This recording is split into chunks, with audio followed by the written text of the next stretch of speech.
as people operate in their motivation code, they are more likely to experience flow in the course of their day.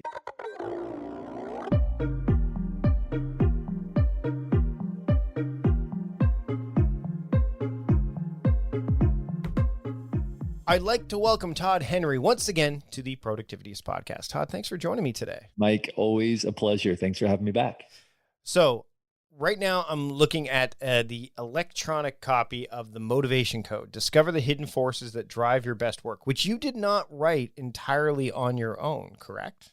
That is correct. Yeah. So this book was written in collaboration with 3 other people, but really it's the result of the work of dozens of people over the course of about 50 years into what it is that really drives us. The work originated with Arthur Miller Jr. back in the 1960s. He began interviewing and researching people from all walks of life, top executives of companies, clergy, basically, you name it, they sort of would profile people and really try to figure out what is it about moments of achievement that made those moments so significant, so meaningful, what was really deeply engaging and fulfilling about those moments.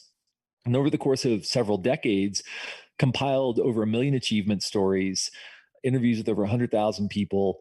And what my colleagues and I were able to do, and I was brought into this work in 2016, actually. So I've been working on this for about 4 years. Some of my colleagues have been working on it for decades now, is figure out that there are 27 unique ways that people talk about what fulfills them or what gratifies them. And we call those the 27 themes of motivation. And they live within 6 families. So primarily what we've been able to do is identify the main ways that people are driven to do what they do, whether that's a positive thing or a negative thing, because every motivation has positive attributes and also a shadow side, and help people not only understand that, but then understand what they need to do about that in terms of how they bring themselves to their work each day. So before we get into the crux of, the Motivation Code, and I actually took the MCODE assessment, so we're going to talk a little bit about that as well. I want to know what drove you to write this book, to pursue this as your next, because you've written many books, and we've, of course, we'll link to all the times you've appeared on the podcast and all the books you've had out there, but what drove you to write this book? Yeah. So this is, and by the way, it's funny, the first question that people ask every interview, and they always intend it as a joke, is what motivated you to write this book? And I always just dive into the answer, and they're like, that was supposed to be a joke. And I'm like, I know. But so I wasn't intending actually to write about motivation. It wasn't something that was even on my radar. About 4 years ago, a friend of mine, Rod Penner, who's one of the co-authors on the book, emailed me out of the blue, and he said, hey, I'd like for you to take this motivation assessment that I and a team of people have been working on. And, I don't know about you, Mike, but when I hear assessment, my eyes kind of roll to the back of my head because I've taken 1 million assessments, and the last thing I need is another set of letters to attach to my name. Hey, I always think like those Vanity Fair, like Harry Potter quizzes, like which house of Harry Potter are you kind of thing. Yeah, the BuzzFeed Facebook quizzes that show up that are there just to show you how, what Disney princess you might be. Right, exactly. Well, and so that's how we chose, Mike, to go with the Disney princess theme for MCODE. No, I'm kidding. But anyway, so, I took the assessment, and frankly, it completely blew me away. I saw in front of me an explanation for all of the ways in my life in which I had succeeded, I had failed, areas of conflict in my life that I'd always, sort of wondered, why is it I could never get along with that person? Well, I began to understand why that was the case. It's because we were differently motivated. We were getting our motivation in different places. I started to see why certain tasks I'll stay up till 2 a.m, 5 nights in a row to accomplish, but other tasks like that take me 5 minutes, it'll take me a week and a half to get around to, it just illuminated so much about these themes that were present in my life that I'd always suspected and I'd always noticed, but I didn't really have language to describe them. And so after I took the assessment, after I walked through my results with Rod, I knew I had to help get this out into the world in some way, but there was a problem. And that problem was that I had just signed a book deal for my 4th book, which was called Herding Tigers, which is about leading creative people. And so I had to finish that book and released that book in 2018. And then I began work in earnest on this. So I've been working on it in the background for about 4 years, but really began working on this book in earnest in 2018. And so I spent the last couple of years writing it. And again, just compiling this 50 years of research into something that could articulate this incredibly valuable tool and serve as a companion to the MCODE assessment. And so here we are. Now the motivation code is out in the world. Let's talk about the motivational themes, because you said there's a number of them, and the book goes through them, and much like anyone who's probably read or studied books that have assessments in them, you get the like, here's what you can do to nurture it, here's what you can do to let's talk about those themes, the families essentially, and then I want to get into, you gave me the assessment to take, and we'll start to case study the heck out of me a little bit. Yes. I will give everybody the code to unlocking Mike Vardy. So I mentioned there are 27 themes, but those themes hold together in what we call families. So there are 6 families of themes. And even though the real value lives at the theme level, because that's where the rubber meets the road in terms of the kinds of behaviors you're likely to exhibit, the kinds of shadow side attributes you're likely to experience. Just like, maybe you have, maybe if you have a biological sibling, you have some similarities with that biological sibling because you share DNA, you still are very different people. And that's kind of how these families are too. These themes share some DNA, but they're still very different in application. So I'll just kind of go over the themes by family and just kind of describe what those families are. And then we can talk specifically about your MCODE results. But the first family is the achiever family. And the achiever family is driven by moving forward, by persevering, by completing challenging objectives. So these are themes like meet the challenge, overcome, bring to completion, and advance. The second family is what we call the team player family. And this is a family that chooses to pay close attention to other people. They love being in group contexts. They want to be involved with and contribute to groups. They want to take care of people. They want to meet expectations. They want to influence behavior, these kinds of things. And so the themes in this family are influence behavior, make the grade, serve, and collaborate. The third family is what we call the visionary family. And as you can imagine, these are people who are motivated to make an impact according to what's possible or what's ideal. So they craft a vision that represents what could be, and then they strive to bring that vision to concrete expression. So these are things like experience the ideal, achieve potential, and make an impact. The fourth family is what we call the optimizer family. So again, as you can imagine, these are people who are motivated to set up an operation and make sure that it's optimized. They want to make sure systems function well. They want to fix problems. They want to make improvements. So the themes in this family are make it work, organize, improve, establish, develop, and make it right. And then the fifth family is the key contributor family. And these are people who want to be close to the center of the action. It's really important for them to be, in the words of Hamilton, right, in the room where it happens is kind of where they want to be. So these are people who are driven to excel, to gain ownership, to be central, to bring control, to evoke recognition, or to be unique. And then the final family is what we call the learner family.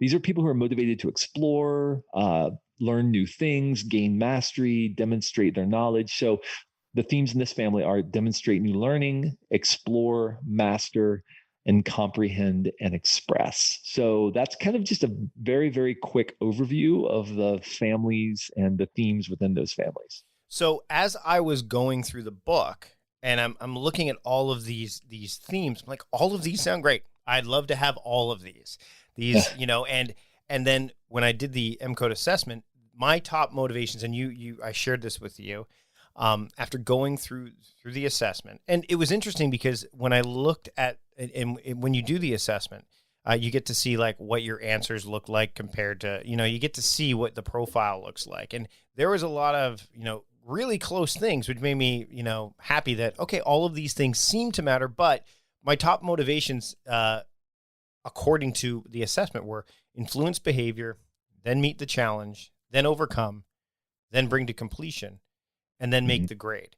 And so as I went through this, and just before we hopped on the call, I said, so I think then that my, the family I belong to, because of the fact that meet the challenge, overcome, and bring to completion are they're bookended by these other two, is I think that I'm an achiever in the achiever family with then the team player family. as a close second, kind of like, I guess the Enneagram, where you're trying to, the Enneagram's one where you're like, oh, I have all of these, so therefore I'm probably this with like this wing and stuff like that. But that's not how it works, right? Yeah. So that, and I was sort of cautioning you before we started recording that really you can't really group yourself by family because the theme level is where all of the unique personality characteristics come out. Even though the families hold together, the themes within those families hold together because they share some DNA. You can't really say, "Oh, well, I'm a team player," Mm-hmm. because make the grade is very different from collaborate in terms of how they play out, and how they influence your behavior. So it's important that you don't think of yourself in terms of a family necessarily, but that you think of yourself in terms of your top 3 to 5 motivations. And so as I'm looking at your profile right now, as I'm looking at your profile right now, you have 4 themes that kind of stand apart. And then you have kind of a second tier where you have several themes that kind of are all in the same category. And then it starts to fall off after Right. that. But what's really interesting is, your top theme by far is influence behavior. Influence behavior, that theme specifically means that you want to see that other people's minds and their behavior is being changed by the work that you do. And by the way, this is also one of my top 3 motivations. It's not surprising that we both podcast. It's not surprising that we both speak, that we both teach, right? That we both write, because that's a great way to get your ideas into the world in the way that it will influence others' behavior. And so I tell people all the time, I hate writing. I hate the process of writing, but I love the outcome of writing. And what I mean by that is, I didn't have words for this before, but what I mean by that is I love the impact I have, which is my number one, make an impact, and that I influence other people's behavior on the other side of it, which is my number 3, right? Motivation. Yep. I love those 2 things. And so going through the pain of writing is worth it for me in order to accomplish those things. So for you, influence behavior is by far your top, which means you like to bring about positive change in other people. You probably read people pretty well. You're probably able to sit down with someone and kind of size them up and see whether you're making an impact on them. You're probably not one of those people who just, is very lacks social grace, right? You could probably, like my wife always says about me, again, this is one of my top 3, I could drop you into any situation and you can carry on a meaningful conversation. And the reason is, it's not because I'm gifted at that. It's because the person who's motivated to influence behavior will adapt to influence the mind or the behavior of whoever they're in a conversation with. Right. And so even as an introvert, I can drop into a situation and I can begin to influence somebody else's behavior. Now, there are shadow sides to this motivation, this influence behavior motivation, one of them being often you're overly concerned with external feedback. Meaning that if you're talking, like let's say you're giving a speech, because you and I both give speeches, and you see somebody sitting in the very first row with their arms crossed with a frown on their face, and they're just staring you down like, I do not want to be here right now.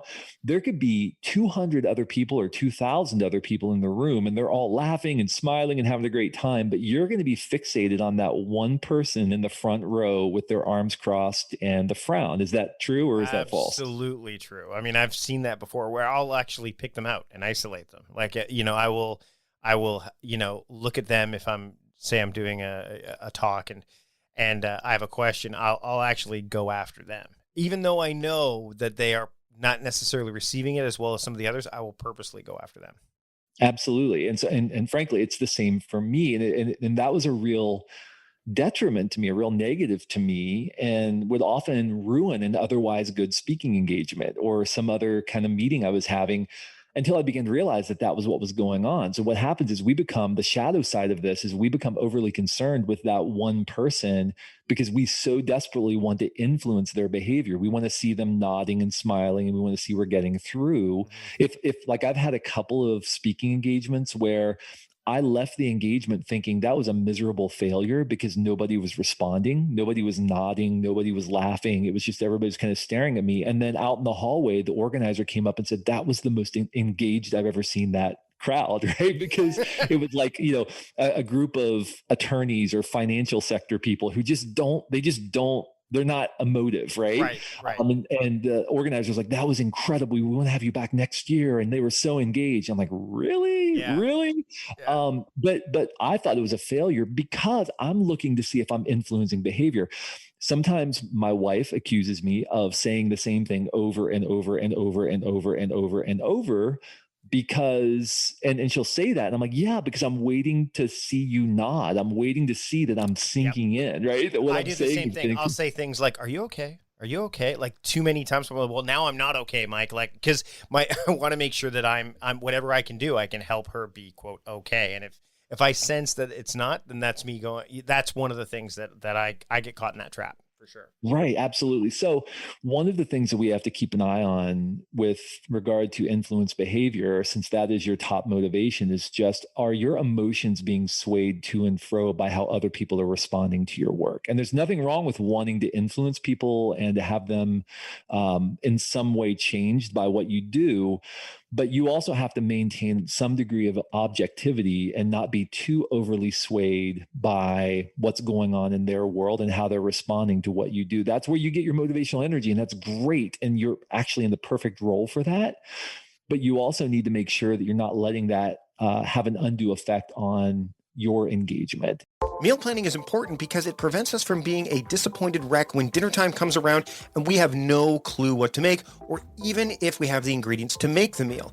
It's a time and a money saver, but most importantly, it frees up valuable brain space. Creating a meal plan prepares us for the week to come and gives us peace of mind that we're organized and can feed ourselves and our family. That's why I do it, and that's why Plan to Eat helps me do it. Your subscription includes access to the Plan to Eat website and fully featured mobile apps on iOS and Android. And Plan to Eat gives you the tools to clip and organize recipes from any website, the ones your family loves and that fit your dietary preferences and needs. And you can create a meal plan around your schedule. Then what happens is the Plan to Eat software automatically creates an organized shopping list based on your plan. So sign up for your free trial at plantoeat.com/timecrafting. That's plantoeat.com/timecrafting. The coupon will be automatically applied to your account and can be used when you're ready to subscribe. It's valid for new customers only. Give Plan to Eat a try today. All right, we're going to take a break from the conversation now to talk about the sponsors of this episode of the program.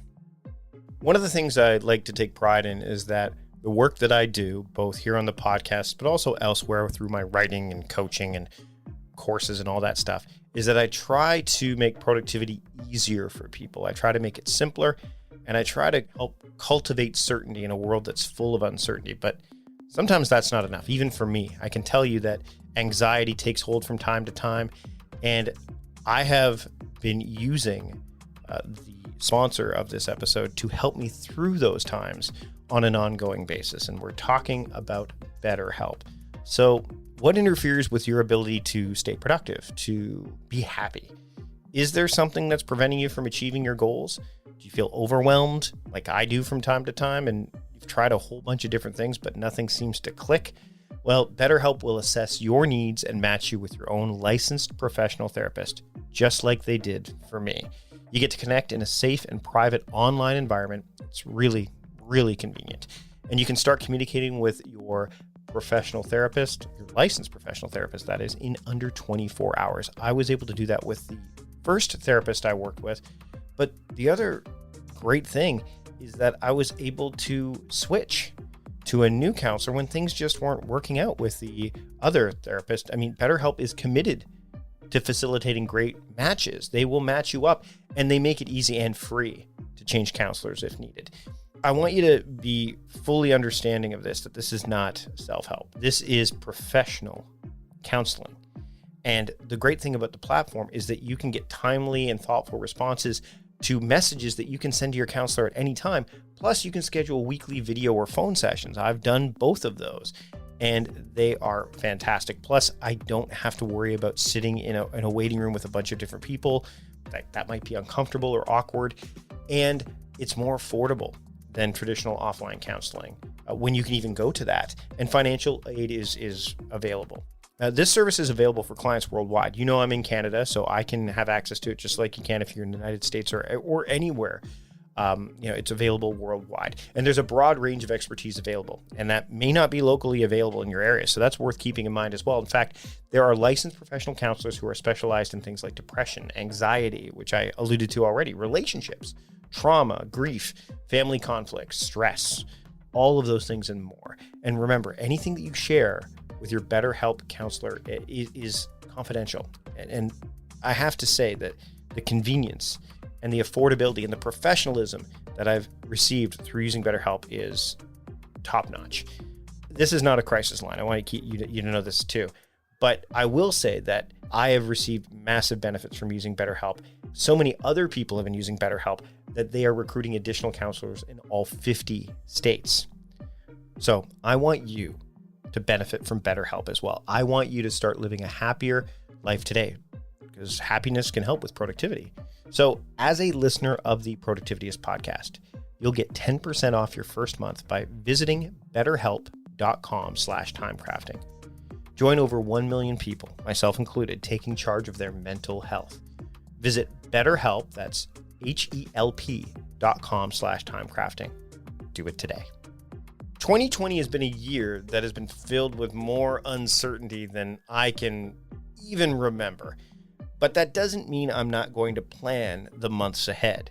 And that's why I'm glad that I have the Now Year wall calendar to do that. It's something that I've developed in conjunction with Jesse Phillips and his team at New Year, N-E-U, as in the French New Year. I guess I gravitated towards that because I'm Canadian, and, Canada's got both French and English speaking people. But I digress. The fact is, I enjoy the planning process, and I like looking ahead and having plans that I can set in motion.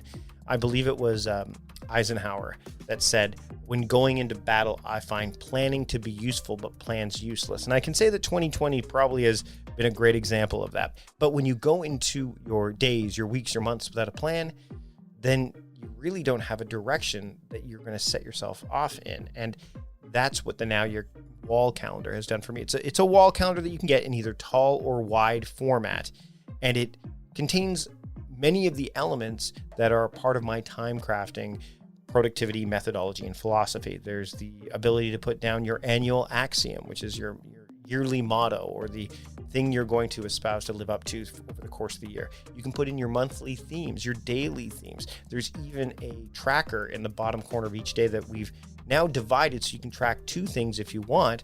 Let's say you've got a personal theme for the month and a professional one. Well, you can track how you're doing with those every single day of the year. I want you to experience the ability to plan your year and see it in front of you every single day. So I want you to take advantage of grabbing this wall calendar that's just come out, because let's face it, 2020 is coming to a close and you're going to want to set yourself up for the year ahead. So I want you to visit productivityist.com/New Year. That's NEUYEAR, and order yourself the Now Year wall calendar today. Again, I am a big fan of what New Year's put together. That's why I partnered up with them. Once again, we've been doing this for a number of years. We've done a bit of a redesign this year, but I'm really, really excited for what the Now Year wall calendar is going to do for me and what it can do for you. So again, visit productivityist.com/New Year. That's NEUYEAR. That's in the show notes, of course, as well. And order your Now Year wall calendar in either tall format, so you can put it on your door, or wide format, so you can put it on your wall today.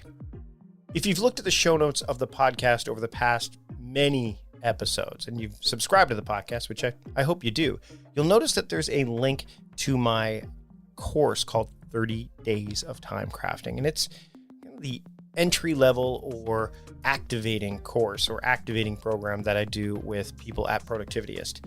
The great thing about that program is that if you take it over a 30-day period, the fundamentals and elements of my time crafting methodology will start to take hold. And the other great thing about that program is it's only $5. So over the course of 30 days through this program, you'll learn about the annual axiom, which I just talked about when I was talking about the Now Year wall calendar, monthly themes, as well as other forms of time theming. You'll learn about mode-based work. You'll learn about the power of journaling for your productivity. You'll learn about all of that at your own pace over a 30-day period. It's an email course, but it also has resources and materials that you'll have access to forever. And it's only $5. In fact, I call it the $5 guarantee. I kind of fell along the lines of the movie The Legend of Bagger Vance when I did this, and saw that the Will Smith character who played Bagger Vance was trying to help the Matt Damon character who's playing Juna with his swing and help him win a golf tournament. All he asked for is $5 for his caddying services. So I'd like to think that this is me being a caddy to you in your quest for getting better and finding your productivity swing. So I encourage you to check out the 30 Days of Time Crafting program. Again, it's only $5. There's a link in the show notes. Check it out. It's such a great way to finish 2020 off strong, or start the year you want anytime you want. So I want you to check it out. 30 Days of Time Crafting. You can find the link in the show notes. Or you could just go to productivityist.com/$5. That's 5 spelled out and then dollars, and sign up for this fundamentals of my time crafting methodology and philosophy. You can do that today. So again, visit productivityist.com/$5 and sign up for the 30 Days of Time Crafting course today.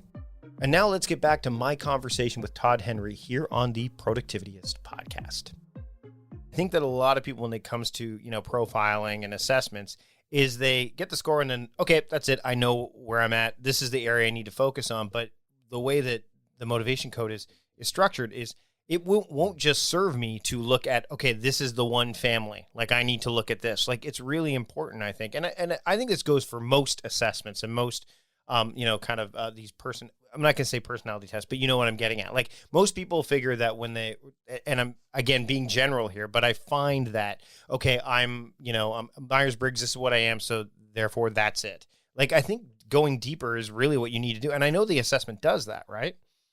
Yeah, absolutely. Well, and really what we have to do is we have to look at how these motivations move together. Okay. So somebody with your top motivation, influence behavior, who has a second motivation, your second motivation is meet the challenge, which we can go into if you want. But somebody who has that second motivation is going to have a different way of approaching their life and work, in a different kind of way of feeling engaged than somebody whose number two motivation is, say, serve, right, or something like that, or collaborate. For me, I think that looking at that immediately, I'm like, oh my goodness, I really have to work hard against the shadow side of influence behavior, because the second thing is meet the challenge, which means I'm always going to try to make that happen, right? Like, if that's the challenge, so they kind of can combat each other a little bit. Would that be? Absolutely. Yeah. No question. And somebody with meet the challenge also can sometimes get overly committed, because if somebody, like, this is, by the way, this is my number two motivation. If somebody comes to me and says, hey, Todd, I don't know if this is possible, but, like, I'm already in. Yeah. Like, I don't care what follows the but. Like, you already threw down the gauntlet. Like, I don't know if it's possible. Yes, it's possible. What is it? What do you want me to do? But I can become overcommitted because of that, because I'm always looking for a challenge to tackle. And that can become a form of procrastination or distraction as well. If I'm working on something really important that doesn't feel challenging to me in the moment, I'll look for something else that is challenging that I can do, whether that's, building out a website, or, developing some kind of process, or something that, like, feels challenging in the moment, because that gives me that surge of motivational energy, even though what I really need to be doing is focusing on this other thing. It's not really challenging, but is critically important for me to do right now. But it's that interrelatability that you were talking about, right? Where it's just, you just can't look at this and go, okay, well, this is what I am. So this, like, the relationships is what we're talking about, right? Absolutely. No question. So your observation about the influence behavior and meet the challenge connection, or how they modify one another. And that's the thing. Your top themes modify one another. So they exist as a unit. That's why we call it your motivation code. Is your top 3 to 5 themes is your motivation code. So you're going to see these playing out in different ways. And sometimes one motivation will take the lead, and sometimes others will take the lead. We also have, and I didn't go into this in the book, it's probably going to be in the next book that we're writing about this, related to collaboration in teams. But typically what you'll find in most people is that there's a trigger motivation, there's a process motivation, and there's an outcome motivation, meaning that there's something that initially triggers your engagement or captures your attention and triggers you to get involved. Mm-hmm. There's something that is motivating you as a means of process. And then there's typically something that is an outcome that you're trying to achieve. So, for example, For you, I mean, I'm just going to guess that influence behavior is your outcome motivation. That's the thing you're trying to achieve in the end. And so you're constantly navigating toward that pole. And as I'm just kind of looking at your themes here, I would say probably meet the challenge and overcome could be process or could be trigger motivations, meaning if somebody comes to you and throws down the gauntlet, like you're in, or overcome is somebody who's working against an enemy. They want to work against the odds. If somebody, it's like almost like somebody walking around with a chip on their shoulder. This is like the Rudy syndrome, where it's like, I am too going to get into Notre Dame and I'm going to play on the football team. And, like love underdogs, that kind of thing. So the Bengals, basically, our mutual love for the Bengals. Would that be our mutual love for the Cincinnati Bengals? Exactly. Why would anybody in their right mind continue to root for the Bengals? Well, it's because we are motivated by overcome. Both of us are, right? It's so weird how many of these are similar for us, because that's not been the case with most people that I've done this with. But the problem though is we get triggered by that overcome instinct, and sometimes when that's not there, we can look for an enemy where there is no enemy, or we can create an enemy where there isn't any need for one, and so or be strongly competitive. Like, I have to win every argument. I can't lose an argument. That's something that can sometimes be a problem for us. And so, I would suspect, based on what I'm looking, and we would need to do a lot more conversation to really figure this out, but I would guess that probably overcome, meet the challenge, trigger your initial engagement, and then influence behavior is your outcome. And then your number 4 is your process, which is bring to completion. And bring to completion is about being focused and purposeful and moving projects along, trying to get things done, checking things off, being annoyed when there are interruptions. Like, I've got something I'm doing, stop interrupting me, right? Yep. Totally. Sometimes unable to relax, which is a shadow side, until you get something done. Like, if something's undone, it bothers the heck out of you until you complete it. It's sort of always nagging you. Is that the case? Absolutely. Or no? And that's one of the reasons, and I think this is an interesting point to bring up, it's one of the reasons that I craft my time in a way to have like themes and things like that, so I can structure something around to support that kind of behavior, right? And make it so that when that time is up or that theme is completed, I know that there's another chance for it to happen later, so I don't get as aggravated. Yeah, exactly. And so, and it's funny because I was talking with another podcaster about this. Like, he had already started structuring some mechanisms in his life to deal with the dynamics of what we're talking about in his MCODE report. And it sounds like you've done the same thing. You've noticed this going on. Yeah. Maybe you just didn't have language to describe it, but now that you know what it is, oh, this is my bring to completion motivation. That's my process motivation. I need to create time for that in order for me to feel engaged. One of the things we've discovered, Mike, is that when people are operating within their motivation code, when they're bringing a knowledge of this motivation and they're activating these motivations in what they do every day, when they go through their day considering, how can I influence behavior today? How can I create challenges in my world today that are going to deeply engage me, right? How can I what forces am I working against today? When they come into their work with a knowledge of that, they tend to have a higher degree of experiencing flow in their life. And we all know Mihai Csikszentmihalyi introduced the concept of flow, this sense of being lost in your work, doing something that's challenging, but not too challenging. There are all these qualifications for flow. But what we've discovered is, as people operate in their motivation code and activate these core motivations, they are more likely to experience flow in the course of their day. So once we understand what these things are, we can bring them to what we do instead of just waiting for our work to motivate us, which is kind of a fool's errand. Now, here, I've got a couple more questions before we wrap up, because I think that the lower tiers, because when I'm looking at the 27 themes and I'm looking at my report right now, they're scaled, right? There's top, middle, bottom. First question is, can these things, and do these does your motivation code change over time? And does it radically shift if it does, or is it generally like, is it stay fairly static? So that's a great question. And our research indicates, and we've actually had people take this over the course of significant periods of time. And generally speaking, there's a little bit of shifting, usually in the top tier, where maybe one motivation that was like number 2 last time is number 1 now, especially if they were close before, depending on circumstances. But what we've discovered is that generally speaking, they stay pretty much in the same place, or at least in the same tier. Your motivations do. So it's enduring over long periods of time. Also, it's applicable to multiple circumstances. So people take the assessment, and we typically ask you to share 3 stories, and then we ask a bunch of questions about those achievement stories. And some people share a personal story, and then a business success, and then maybe like a relational experience or something like that. Yeah. And what's interesting is that these motivations apply across all of those circumstances. You would think like I'm differently motivated at home than I am in my work or, in other areas of my life. But generally, we found that these same motivations play out in any area of your life. It doesn't change depending on what function you're serving. So the other thing I will point out is, you mentioned the lower themes. Just because those themes rank low on your ranking of the 27 themes doesn't mean you don't experience those. So I'm looking right now at your bottom themes, like be unique, master, evoke recognition. That's not to say that you don't enjoy it when somebody recognizes your work, like the evoke recognition theme. It just means that's not the primary thing that's driving engagement for you, right? So you might still enjoy when somebody says, Mike, that was awesome. I just want to call you out right now publicly for this thing that you did. But for some people that I encounter, that is like that's the main thing. That's their outcome motivation. They're doing everything they do in order to be, because really what drives them is being recognized for the work that they're doing in some way. And that doesn't mean they have to be celebrated and that there's a parade thrown in their honor. It just means they want somebody that matters to them to point out to them how much their work matters to the organization or whatever. So that's low on yours. It's actually pretty low on mine as well.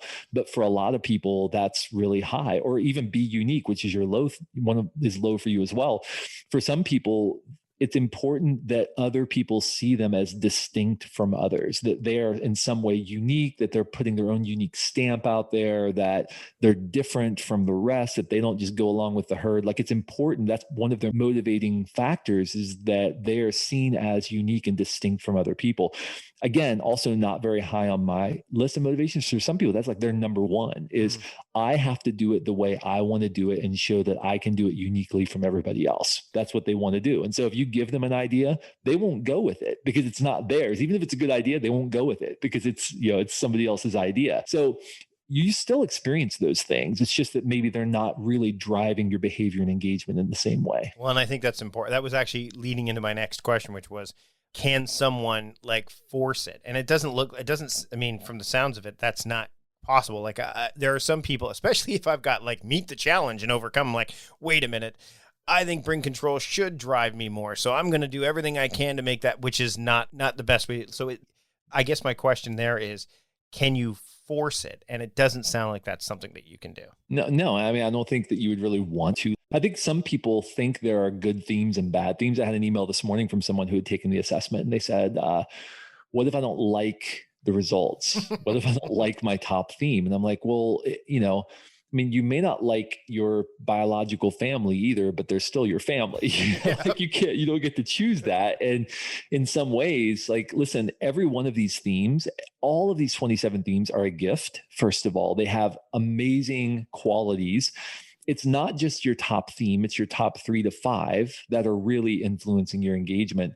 And also, why would you want to work against how you're wired and who you are? Instead, recognize there are people at the top of any industry you can think of who are motivated by any one of these themes. There are people doing any kind of work you can imagine who find deep engagement because they're motivated by any one of these themes. It's not about the themes themselves. It's about how you understand and bring those themes to what you do every day. And once you do that, you bring motivational energy to your work instead of waiting for your tasks to motivate you. And it completely changes the calculus. Final question. How important or crucial is it for somebody to do this kind of deep work to kind of figure themselves out and figure out what drives them in over the long term? Like, what are the long-term benefits of this? Because I know, some people, they do these kind of tests and then they do them because they're the thing to do, or they want to know what their number is, or they want to know what their score is. But I mean, after going through this with you and looking at this and also, reading through the book, there are some long-term benefits. I want you to kind of touch on those before we wrap up, because taking the time to do something like this can really matter. Well, it really does. I mean, it's like the difference between, owning Microsoft. Like, some people who own Microsoft Excel, and basically, and like me, for example, like I can create a spreadsheet and do like some basic formulas, and kind of but then you have people who are like doing macros and like, I see people who do things with Microsoft Excel and I'm like, Microsoft Excel doesn't do that. This and is like, what are you talking about? Like, and they're creating these unbelievable masterpieces of spreadsheets, right? Doing all this incredible stuff. And, it's like the difference between that and my skills. I'm still using Microsoft Excel. It's just that I don't understand the full potential of the software because I haven't gone in and really understood the dynamics that are possible beneath the surface. And I would argue that understanding the themes that are driving you allow you to pull out potential in yourself and in your environment in ways that you will never be able to access if you don't understand these themes. Can you still live a good life? Of course. But if you can understand why you have certain areas of conflict with other people in your life, right? Because, I'm trying to do this thing. And like you said with your wife, like you ask all the time, like, are you okay? Are you okay? Well, now you understand where that's coming from, right? And if your wife understands that's what's going on with you and you understand what's going on with her, it completely changes how you talk about those things when they happen. Oh, you're trying to influence behavior right now. I get that, right? You're not, I need to give you more nods and smiles and acknowledge that you're talking to me. It changes your relationships, especially in the workplace. If you've got people who are differently motivated, somebody driven to bring to completion and somebody else driven to explore, the person driven to bring to completion is going to absolutely go crazy when the explore person's asking questions and saying, why are we doing this? And what if we try that? And let's go over here. Before you would have said, I just don't get along with that person. But now you can say, oh, I get it. I get what's going on. We're differently motivated. You're trying to get your energy from asking questions and exploring, and I'm trying to get my energy from let's just get it done and move on. There's a conversation that can be had now because we have to find a balance between how we're both motivated versus just saying, I don't get along with that person or that person's just a difficult person. So it completely changes the way that you approach life, work, relationships, tasks, everything in your life once you begin to understand this. Do you have to understand it? No, of course not. No, you can live a life. I mean, people for centuries have lived life without understanding these things. But does it improve the quality of your life significantly? Absolutely. No question about it. The new book is called The Motivation Code, Discover the Hidden Forces That Drive Your Best Work. Todd, thanks for taking the time to join me today. Where can people get more information on this, pick up the book, and start to dive deeper into the Motivation Code? Well, the book's available anywhere books are sold. You can learn more at motivationcode.com. And you can also learn more about me and my work at toddhenry.com. Thanks again for joining me today, once again, on the Productivityist Podcast. Thanks, Mike.